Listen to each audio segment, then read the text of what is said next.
Africa के घने रहस्यमय जंगलों में एक किशोर लड़का अपनी जान बचाने के लिए पागलों की तरह भाग रहा है। उसके कदमों की आहट सूखी पत्तियों पर गूंजती है। उसकी सांसें तेज हैं और आंखों में डर की एक बेचैन चमक है। पेड़ों की शाखाएं उसके चेहरे को चीरती जाती हैं, लेकिन वो रुकता नहीं, क्योंकि उसे पता है कि पीछे कुछ है, कुछ भयानक, कुछ ऐसा जिसे देखा नहीं जा सकता, लेकिन जिसकी मौजूदगी से ही रूह कांप उठे। अचानक आसमान को चीरती हुई एक तेज रोशनी फैलती है और हर चीज एक पल के लिए थम जाती है। हवा रुक जाती है, जंगल सन्नाटा ओढ़ लेता है। तभी एक परछाई बिजली की तरह उसके सामने प्रकट होती है। लड़का चीख उठता है, लेकिन तब तक बहुत देर हो चुकी होती है। वो परछाई उसे पकड़ लेती है और पलक झपकते ही सब खत्म हो जाता है। वो लड़का था नंबर 3। उसी वक्त दुनिया के किसी और कोने में एक युवा लड़का जॉन स्मिथ बीच पार्टी में अपने दोस्तों के साथ मस्ती कर रहा होता है।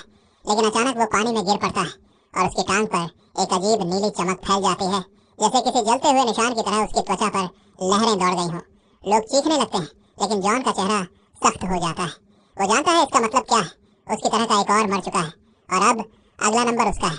जॉन पृथ्वी का नहीं है, वो एक दूर खूबसूरत लेकिन अब बर्बाद ग्रह लोरियन से आया है। एक ऐसा ग्रह जिसे सालों पहले निर्दयी एलियन रेस मोगाडोरियंस ने नष्ट कर दिया था। लोरियन के विनाश से बचाने के लिए वहाँ के 9 गिफ्टेड बच्चों को उनके प्रोटेक्टर्स यानी सीएपैन्स के साथ पृथ्वी पर भेजा गया था। मकसद सिर्फ एक था, छिपकर बड़ा होना, ताकतें विकसित करना और एक दिन लौटकर अपनी खोई हुई दुनिया को वापस हासिल करना। लेकिन मोगाडोरियंस ने उन्हें ढूंढ निकाला और अब वे उन्हें एक एक करके मार रहे हैं। 3 मर चुके हैं और अब जॉन है नंबर 4। उस रात हेनरी, उसका गार्डियन, एक पल भी बर्बाद नहीं करता। उसे पता है कि अब उन्हें तुरंत गायब होना होगा, इससे पहले कि मोगाडोरियंस उनका पता लगा लें। हेनरी सारी नकली आईडीएस जलाता है, हर दस्तावेज मिटा देता है और दोनों रात के अंधेरे में गाड़ी लेकर निकल पड़ते हैं। जॉन के लिए ये जिंदगी नई नहीं है, वही पुरानी कहानी, वही भागना, नए शहर, नए नाम, नए स्कूल, हमेशा किसी और का रूप धारण करना, हमेशा किसी से दूर रहना। लेकिन अब वो थक चुका है। वो अब सिर्फ जीना नहीं चाहता, वो खुद को महसूस करना चाहता है। आखिरकार वे एक छोटे शांत शहर पैराडाइज ओहायो पहुंचते हैं। हेनरी वहाँ एक पुराना सा घर किराए पर लेता है और पिता का नाटक करता है। दोनों लोगों से दूरी बनाते रहते हैं, लेकिन जॉन अब कुछ और चाहता है। एक नॉर्मल लाइफ, दोस्तों की हंसी, स्कूल की मस्ती, शायद थोड़ा प्यार भी। अगली सुबह जॉन पैराडाइज हाई स्कूल में दाखिला लेता है। वहीं उसकी मुलाकात होती है सारा हार्ट से, एक खूबसूरत संवेदनशील लड़की जिसे फोटोग्राफी का जुनून है। सारा के कैमरे के पीछे एक ऐसी निगाह है जो हर चीज में खूबसूरती ढूंढ लेती है। लेकिन इस कहानी में एक रुकावट है। सारा का एक्स बॉयफ्रेंड मार्क जेम्स, जो स्कूल का सबसे घमंडी जॉक है, उसे बिल्कुल पसंद नहीं कि सारा किसी और लड़के से बात करे। शुरुआत में जॉन दूर रहने की कोशिश करता है, लेकिन किस्मत उन्हें बार बार टकराने पर मजबूर करती है। सारा में एक सच्चाई है, एक मासूमियत, और जॉन के दिल में धीरे धीरे उसके लिए कुछ गहराई से उभरने लगता है। इसी बीच जॉन के अंदर कुछ अजीब बदलाव शुरू हो जाते हैं। एक रात उसकी हथेलियां नीली तेज रोशनी से चमक उठती हैं। उसे ऊर्जा की लहरें निकलती हैं, एक ऐसी ताकत जो उसने पहले कभी महसूस नहीं की। हेनरी बताता है कि ये उसकी लेगेसी है, लॉरियन बच्चों की विशेष शक्ति। हर एक के पास अलग अलग शक्तियां होती हैं और अब जॉन की शक्ति जाग रही है। लेकिन शक्ति के साथ खतरा भी आता है, क्योंकि हर बार जब कोई लेगेसी सक्रिय होती है, मोगाडोरियंस उसे महसूस कर सकते हैं। दिन गुजरते हैं और जॉन अब छिपा नहीं रह पाता। वो एक दिन एक लड़के सैम गुड को मार्क की गैंग से बचाता है। सैम थोड़ा अजीब है, एक कॉन्स्पिरेसी थ्योरिस्ट जो एलियंस और सीक्रेट कवर अप्स पर यकीन करता है। सैम का मानना है कि उसके पिता को एलियंस उठा ले गए थे। जॉन सच्चाई नहीं बताता, लेकिन सैम की ईमानदारी और क्यूरियोसिटी उसे अच्छा लगने लगता है। हेनरी अब भी सतर्क है। वो जॉन को बार बार चेतावनी देता है कि वो अपने पावर्स किसी के सामने इस्तेमाल न करे, लेकिन जॉन की किशोर जिद इसे मुश्किल बना देती है। हैलोवीन फेस्टिवल की रात मार्क और उसके दोस्त उसे परेशान करते हैं, और जब हालात काबू से बाहर हो जाते हैं, जॉन का गुस्सा और उसकी शक्ति दोनों फट पड़ते हैं। सबके सामने उसकी हथेलियां नीली बिजली की तरह चमक उठती है। अगले दिन हेनरी समझ जाता है कि अब राज छिपा नहीं रहा और कहीं दूर मोगाडोरियंस उनके सिग्नल को पकड़ चुके हैं। मोगाडोरियंस डरावने हैं, लंबे फीके, जिनकी आंखें पूरी तरह काली हैं और चेहरे पर गिल की तरह निशान। अब उनका अगला शिकार नंबर 4 है। सारा इस बीच जॉन को अपने घर डिनर पर बुलाती है। वो शाम किसी सपने जैसी लगती है, परिवार की गर्माहट, हंसी, रोशनी और एक सामान्य जीवन का एहसास। सारा की मुस्कान जॉन के अंदर के खालीपन को भर देती है। उसे पहली बार लगता है कि वो भी इस दुनिया का हिस्सा बन सकता है। लेकिन हेनरी याद दिलाता है, सपने खतरा है, वो प्यार करने के लिए नहीं, जिंदा रहने के लिए बना है। जॉन के पावर्स और मजबूत होते जाते हैं। हेनरी उसे ट्रेनिंग देता है, अपनी ऊर्जा को नियंत्रित करना सिखाता है। अंधेरे में उसकी हथेलियां बिजली की नीली चमक बिखेरती हैं। हेनरी बाकी नंबर्स की बातें करता है, जो अब भी जिंदा है, जो कहीं न कहीं लड़ रहे हैं।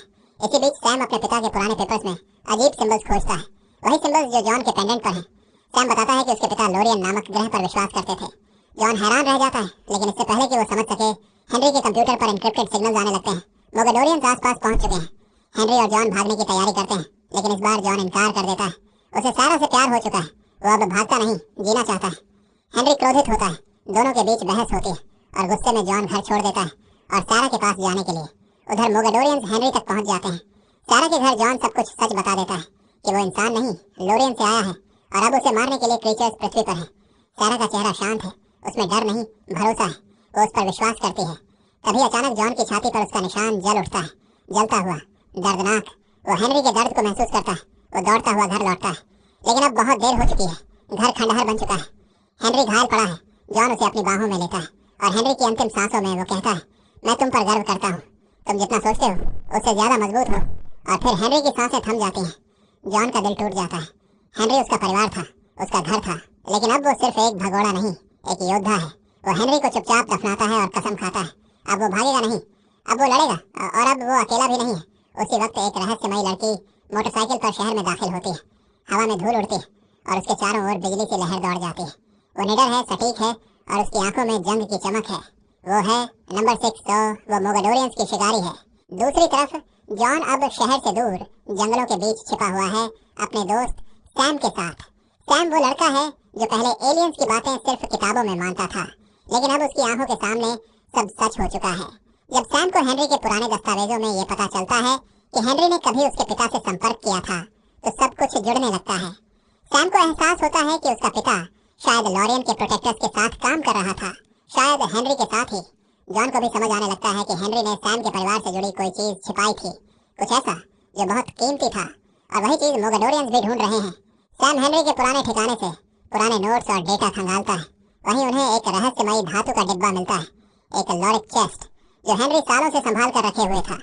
वो किसी और के लिए नहीं खुलता, लेकिन जैसे ही जॉन उसे छूता है, वो नीली रोशनी से चमक उठता है। अंदर रखी है लॉरियन की प्राचीन वस्तुएं, एक चमकता हुआ पत्थर, एक एनर्जी रिंग और कुछ हथियार जो पृथ्वी की किसी तकनीक से कहीं आगे हैं। वो वस्तुएं सिर्फ जॉन की शक्ति बढ़ाने के लिए नहीं, बल्कि एक चेतावनी देने के लिए भी थीं। हेनरी सही था, मोगाडोरियन सिर्फ लोरियन बच्चों का शिकार नहीं कर रहे, वो पृथ्वी पर आक्रमण की तैयारी कर रहे हैं। नंबर 6 बताती है कि मोगाडोरियंस पहले ही कई लोरियन सेफ हाउसेज नष्ट कर चुके हैं। अब बस कुछ ही नंबर्स बचे हैं, 5, 7, 8 और 9। अगर उन्हें एकजुट नहीं किया गया तो आने वाली लड़ाई में कोई उम्मीद नहीं बचेगी। जॉन और 6 एक योजना बनाते हैं, लेकिन वो इसे पूरा कर पाते उससे पहले ही मोगाडोरियंस पैराडाइज पहुंच जाते हैं। शाम का वक्त होता है। शहर के किनारे पर अचानक एक जबरदस्त धमाका होता है। आसमान नीली और काली लपटों से भर जाता है। काले एसयूवी में मोगाडोरियंस उतरते हैं। इंसानों जैसे दिखते हैं, लेकिन उनके चेहरे पर चमकते हैं गिल्स और मुस्कुराहट के पीछे नुकीले दांत।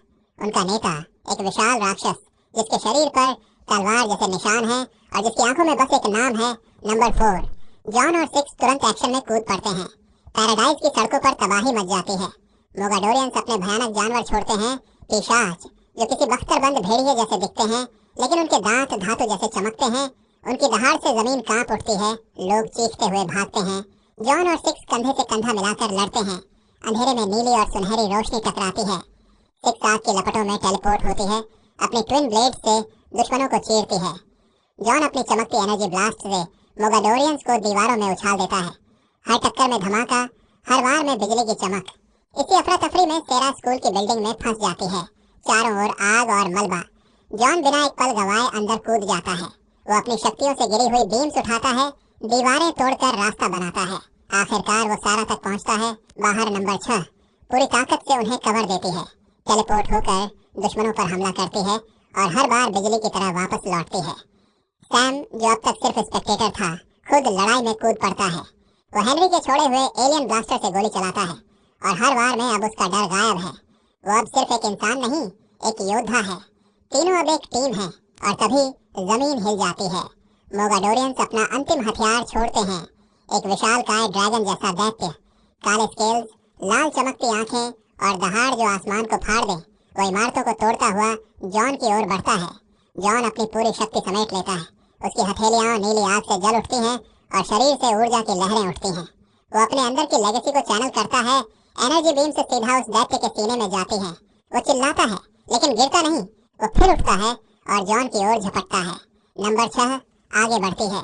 दोनों एक दूसरे की ओर देखते हैं और फिर बिना एक शब्द बोले अपनी शक्तियां मिलाते हैं। नीली और सुनहरी ऊर्जा टकराकर एक भयंकर भंवर बन जाती है, जो सीधा उस दैत्य को चीर देता है। वो प्राणी हाई स्कूल के मैदान में जा गिरता है, जमीन को फाड़ता हुआ। मोगेदोरियंस समझ जाते हैं कि वो हार गए हैं।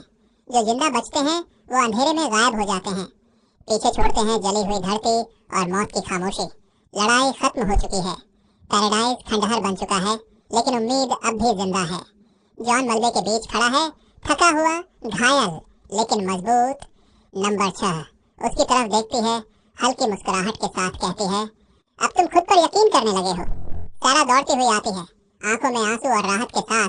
दोनों के बीच कोई शब्द नहीं, लेकिन एहसास सब कह देता है।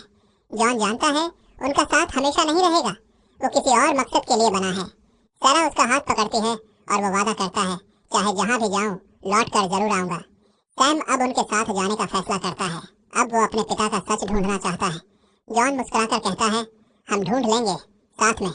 जॉन, सैम और नंबर 6 एक काले पिकअप ट्रक में सवार होकर क्षितिज की ओर निकलते हैं, थके हुए लेकिन तैयार। वो छोटा शहर आधा जला हुआ लेकिन अब भी सांस लेता हुआ। अगर आपको ये कहानी पसंद आई हो तो उस लाइक बटन को जरूर दबाएं। इससे चैनल को बढ़ने में बहुत मदद मिलती है। और अगर आप ऐसे ही साई-फाई, एलियन या सुपर हीरो फिल्मों की कहानियां इस सिनेमैटिक स्टाइल में सुनना चाहते हैं तो सब्सक्राइब जरूर करें, क्योंकि अगली कहानी इससे भी ज्यादा धमाकेदार होने वाली है।